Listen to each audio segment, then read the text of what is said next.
दीप morning, बहुत action packed week रहा equity और कमोडिटी दोनों मार्केट्स के लिए, करेंसी मार्केट के लिए भी फॉर दैट मैटर। क्या एग्जैक्टली हुआ, जरा एक रैप अप दे दीजिए। तो एक्शन भरपूर रहा। पिछले हफ्ते हमने देखा कि रिकॉर्ड तेजी आती हुई दिखी, कुछ रिकॉर्ड लेवल्स ऑलरेडी हिट हो गए, कुछ रिकॉर्ड लेवल्स का इंतजार है। बट ग्लोबल मार्केट्स का भी मूड माहौल अच्छा रहा, अमेरिकी बाजारों का तो बढ़िया मूड माहौल रहा। आज ऑफ कोर्स वहां पर छुट्टी है, but Dow futures, Nasdaq futures से कोई भी जितने भी संकेत आएंगे उसकी आज कुछ ज्यादा वैल्यू नहीं है, क्योंकि आज अमेरिकी बाजार बंद है।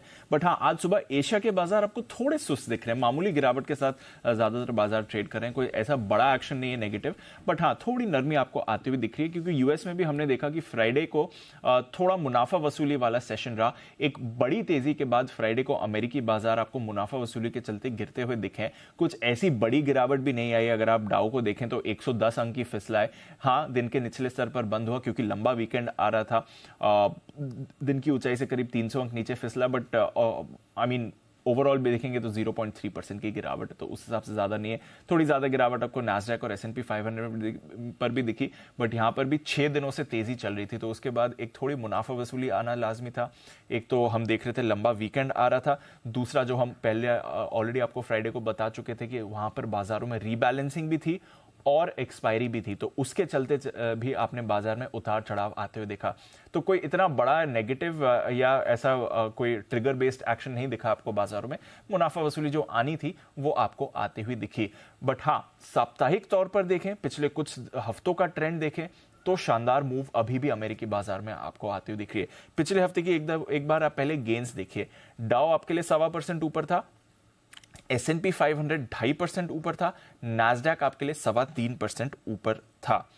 S&P 500 पर नवंबर 2021 के बाद आपने ऐसा देखा है कि लगातार 5वीं बढ़त साप्ताहिक तौर पर आती हुई दिखी है।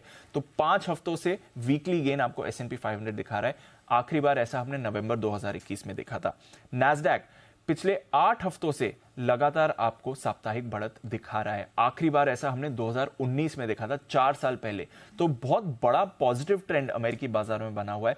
डाउ भी आपको लगातार 3 हफ्तों से वीकली गेन्स दिखा रहा है, तो वो दिखा रहा है कि कितनी स्ट्रेंथ है अमेरिकी बाजारों में, किस तरह से ब्रॉड बेस्ड बाइंग आपको आती दिख रही है। क्योंकि डाउ उतना गेन नहीं कर रहा है जितना आपको S&P 500 गेन करते हुए दिख रहा है। जो अनिल जी भी कह रहे हैं कि डाउ छोड़ो S&P देखो, वो आपको ट्रेंड आते हुए दिख रहा है। अभी भी 14 महीने की ऊंचाई पर S&P और डाउ है, अभी भी 6 महीने की ऊंचाई के करीब S&P और नैस्डैक 14 महीने की ऊंचाई पर हैं, 6 महीने की ऊंचाई के करीब आपको डाउ ट्रेड करते हुए दिख रहा है। तो कोई परेशानी वहां पर नहीं है। कई सारे स्टॉक्स ने पिछले हफ्ते रिकॉर्ड्स लगाए हैं, एप्पल और माइक्रोसॉफ्ट ये दोनों भी रिकॉर्ड ऊंचाई पर ही हैं। तो अच्छा एक्शन बना हुआ है अमेरिकी बाजारों में। फ्राइडे को थोड़ी मुनाफा वसूली आपने जरूर आते हुए देखी। यूरोप की बात करें तो यहां पर भी 0.5% तक की बढ़त थी। कमोडिटी बाजार में भी वीकली तौर पर पिछले हफ्ते काफी बड़ा एक्शन हुआ था। आज सुबह थोड़ी सुस्ती दिख रही है क्योंकि अगेन अमेरिकी एक्सचेंजेस बंद रहेंगे, बट वीकली तौर पर देखिए 3.5% की बढ़त आपने कच्चे तेल में, 2.5% की बढ़त माफ कीजिएगा, कच्चे तेल में आती हुई दिख रही है। 3 हफ्ते बाद आपने वीकली बढ़त का ट्रेंड आते हुए देखा है। चीन से बेहतर मांग और घटती ब्याज दरों का या घटने की आशंका से, अनुमान से, उम्मीद से आप कह सकती हैं कि थोड़ा आपको रिलीफ वहां पर आते हुए दिखा है। नेचुरल गैस पर देखिए कितना बड़ा एक्शन आया, करीब 17% की मजबूती आपने नेचुरल गैस में वीकली तौर पर आती हुई दिख रही है। कमजोर इन्वेंट्री और बढ़ती मांग की तरफ से यहाँ पर हुआ है। स्पेशली यूरोप में बात चल रही है कि यहाँ पर एक बार फिर से प्राइसेस में बड़ा उछाल आपको आते हुए दिख सकता है। सोना और चांदी यहाँ पर हल्की गिरावटें दिखी, एक रेंज बाउंड्री ट्रेड आपको आते हुए दिखा, बट बेस मेटल्स और एग्री कमोडिटीज यहां पर भी वीकली बेसिस पर बड़ा रिबाउंड आया है। तो थोड़ा कमोडिटी बाजार भी एक्टिव है। ऑफ कोर्स डॉलर 5 हफ्ते के निचले स्तर पर है, तो वहां से भी सहारा मिलते हुए दिखा।